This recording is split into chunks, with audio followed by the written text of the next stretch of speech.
ഇന്ത്യയുടെ സാമ്പത്തിക കുതിപ്പ് കണ്ട് അസൂയ പൂണ്ട ബംഗ്ലാദേശ് ഒടുവിൽ അമേരിക്കയുടെ കാലു പിടിക്കുന്നു. അതും അതീവ രഹസ്യമായി. മോദി സർക്കാരിന്റെ നയതന്ത്ര വിജയത്തിൽ വിരളി പിടിച്ച അയൽരാജ്യം ഇന്ത്യയോട് മത്സരിക്കാൻ സ്വന്തം പരമാധികാരം പോലും പണയം വെക്കുന്ന കാഴ്ചയാണ് നമ്മൾ കാണുന്നത്. ഇന്ത്യയുടെ അമേരിക്കയുമായുള്ള വ്യാപാര കരാറിൽ 18% തീരുവ നേട്ടം, താരിഫ് നേട്ടം കണ്ട് കണ്ണു തള്ളിയ ബംഗ്ലാദേശ് തിരഞ്ഞെടുപ്പിന് തൊട്ടു മുമ്പ് തിരക്കിട്ട ഒരു രഹസ്യ കരാർ ഒപ്പിടാൻ ഒരുങ്ങുകയാണ്. പക്ഷെ നമുക്കറിയാം, സാമ്പത്തിക ശക്തി ഇല്ലാത്ത പാകിസ്ഥാനെയും ബംഗ്ലാദേശും പോലുള്ള രാജ്യങ്ങളുമായി ഒരു കച്ചവടക്കാരൻ ഭരിക്കുന്ന തനി കച്ചവട രാഷ്ട്രമായ അമേരിക്ക കൈകോർക്കുന്നുണ്ടെങ്കിൽ അത് അവരുടെ മാത്രം ലാഭത്തിന് വേണ്ടിയായിരിക്കുമെന്ന്. ഒരു കച്ചവടക്കാരൻ ഒരു ദരിദ്രനുമായി ബന്ധത്തിൽ ഏർപ്പെടുന്നുണ്ടെങ്കിൽ ലാഭം എന്നത് അവന്റെ തുലാസിൽ മാത്രം തറതട്ടിക്കിടക്കുന്ന ഒന്നായിരിക്കണം. ഒടുവിൽ സർവ്വതും അമേരിക്കയുടെ കാൽക്കൽ കാണിക്ക വെച്ച് അടിമകളായി മാറിയ പാക്കികളുടെ വഴിയെ പാഠം പഠിക്കാതെ ബംഗ്ലാദേശികളും.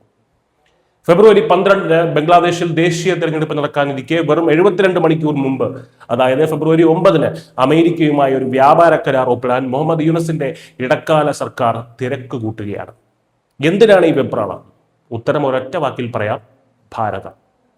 അടുത്തിടെ ഇന്ത്യയും അമേരിക്കയും തമ്മിലുള്ള വ്യാപാര കരാർ അന്തിമമായപ്പോൾ ഇന്ത്യൻ ഉൽപ്പന്നങ്ങളുടെ ഇറക്കുമതി തീരുവ 18% കുറഞ്ഞിരുന്നു. ഇന്ത്യയുടെ ഈ വമ്പൻ നേട്ടം ബംഗ്ലാദേശിന്റെ ഉറക്കം കെടുത്തി. തങ്ങളുടെ പ്രധാന വരുമാന മാർഗമായിട്ടുള്ള വസ്ത്ര വ്യവസായം, ഗാർമെന്റ് ഇൻഡസ്ട്രി ഇന്ത്യ കൈയടക്കുമോ എന്ന ഭയമാണ് അവരെ കൊണ്ട് ഈ എടുത്തുചാട്ടം നടത്തിക്കുന്നത്. $5 ട്രില്യൺ സമ്പദ് വ്യവസ്ഥയിലേക്ക് കുതിച്ചു കയറിയ ലോകത്തിലെ 4ാമത്തെ സാമ്പത്തിക ശക്തിയായ ഇന്ത്യയോട് മത്സരിക്കാൻ സ്വന്തം ജനങ്ങളെപ്പോലും അറിയിക്കാതെ ഇരുട്ടിൽ കരാർ ഒപ്പിടേണ്ട ഗതികേടിലാണ് ബംഗ്ലാദേശ്. ബംഗ്ലാദേശിന്റെ സമ്പദ് വ്യവസ്ഥയുടെ നട്ടെല്ല് അമേരിക്കയിലേക്കുള്ള വസ്ത്ര കയറ്റുമതിയാണ്. നിലവിൽ 20% അവർക്ക് അമേരിക്ക നൽകുന്ന തീരുവ ഇളവ്. ഇന്ത്യക്ക് അത് 18% കുറഞ്ഞതോടെ അമേരിക്കൻ വിപണിയിൽ ഇന്ത്യൻ വസ്ത്രങ്ങൾക്ക് വില കുറയുകയും ബംഗ്ലാദേശ് ഉൽപ്പന്നങ്ങൾ പുറത്താവുകയും ചെയ്യും. ഇത് തടയാൻ നികുതി 15% കുറയ്ക്കാൻ ബംഗ്ലാദേശ് കെഞ്ചുകയാണ് അമേരിക്കയോട്. എന്നാൽ ഇതിനായി അമേരിക്ക മുന്നോട്ട് വെച്ച നിബന്ധനകൾ അത്യന്തം അപമാനകരമാണ്. 1, ചൈനയുമായുള്ള ഇറക്കുമതി കുറയ്ക്കുക. 2, അമേരിക്കയിൽ നിന്ന് കൂടുതൽ ആയുധങ്ങൾ വാങ്ങുക. 3, അമേരിക്കൻ വാഹനങ്ങൾ യാതൊരു പരിശോധനയും കൂടാതെ ബംഗ്ലാദേശ് വിപണിയിൽ പ്രവേശിപ്പിക്കുക. അതായത് ഇന്ത്യയോട് മത്സരിക്കാൻ വേണ്ടി അമേരിക്കയുടെ എന്ത് ഉപാധിയും അത് സ്വന്തം രാജ്യത്തിന്റെ താല്പര്യത്തിന് വിരുദ്ധമാണെങ്കിൽ പോലും അംഗീകരിക്കാൻ ബംഗ്ലാദേശ് തയ്യാറായിരിക്കുകയാണ്. ഇവിടെയാണ് നരേന്ദ്രമോദി സർക്കാരിന്റെ കരുത്ത് നമ്മൾ തിരിച്ചറിയേണ്ടത്. ഇന്ത്യ ലോകരാജ്യങ്ങളുമായി കരാറുകൾ ഒപ്പിടുന്നത് തല ഉയർത്തി നിന്ന് തുല്യ പങ്കാളിത്തത്തോടെയാണ്. അങ്ങോട്ടും ഇങ്ങോട്ടും ലാഭം വേണം. ഇന്ത്യയുടെ രാഷ്ട്ര താല്പര്യങ്ങൾ സംരക്ഷിച്ചുകൊണ്ട് മാത്രമേ ഇന്ത്യ ഏതൊരു ലോകശക്തിയുമായി കൈകോർക്കുകയുള്ളൂ. എന്നാൽ ബംഗ്ലാദേശിൽ ഇടക്കാല സർക്കാർ ഈ കരാർ ഒപ്പിടുന്നത് ഒരു നോൺ ഡിസ്ക്ലോഷർ എഗ്രിമെന്റ് പ്രകാരമാണ്. അതായത് കരാറിലെ വിവരങ്ങൾ അവിടുത്തെ ജനങ്ങളോ പാർലമെന്റോ അറിയാൻ പാടില്ല. എങ്ങനെയിരിക്കുന്നു?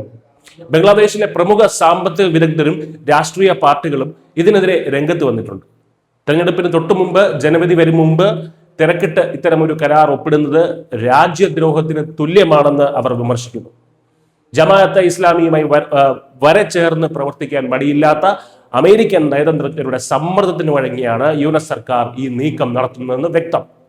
ഇന്ത്യയുടെ സുതാര്യമായ വളർച്ചയ്ക്ക് മുന്നിൽ പിടിച്ചു നിൽക്കാൻ ഒടുവിൽ സ്വന്തം രാജ്യത്തിനെ കൊണ്ട് തന്നെ അമേരിക്കയുടെ കാൽക്കൽ സമർപ്പിച്ചിരിക്കുകയാണ് യുഎസ് സർക്കാർ. ചുരുക്കത്തിൽ, ഇന്ത്യയുടെ വിപണി മുന്നേറ്റം കണ്ട് വിരളി പിടിച്ച ബംഗ്ലാദേശ് ഇരുട്ടിൽ തപ്പുകയാണ്.